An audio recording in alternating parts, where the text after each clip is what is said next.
Jubilee Hills BRS MLA అభ్యర్థి మాగంటి సునీత గోపీనాథ్ కు మద్దతు వెల్లువెత్తుతోంది.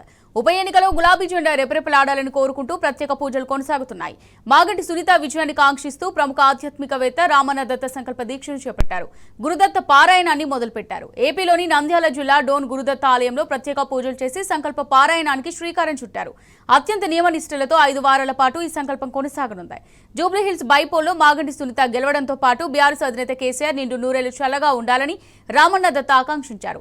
కేసీఆర్ మళ్లీ ముఖ్యమంత్రి అయితేనే తెలంగాణకు పూర్వ వైభవం సాధ్యమని స్పష్టం చేశారు.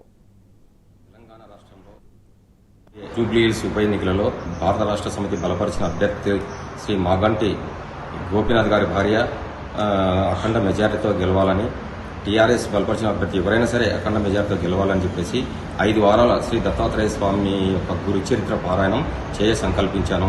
ఈ పారాయణం ఫలితం కూడా నేను సొంతంగా చేయటం లేదు. ఆ దత్తుని యొక్క ఆదేశం మేరకు తెలంగాణ రాష్ట్ర భవిష్యత్తు గురించి కేసీఆర్ కుటుంబం వల్లనే కేవలం తెలంగాణ అభివృద్ధి చెందుతుంది అనే ఒక సంకల్పంతో ఇప్పుడున్న ప్రభుత్వం మీద నమ్మకం లేక, ఇప్పుడున్న పరిపాలన మీద నమ్మకం లేక దత్తుని యొక్క ఆరాజ్ఞతో ఈ యొక్క గురుచరిత్ర పారాయణం చేయడం జరుగుతుంది.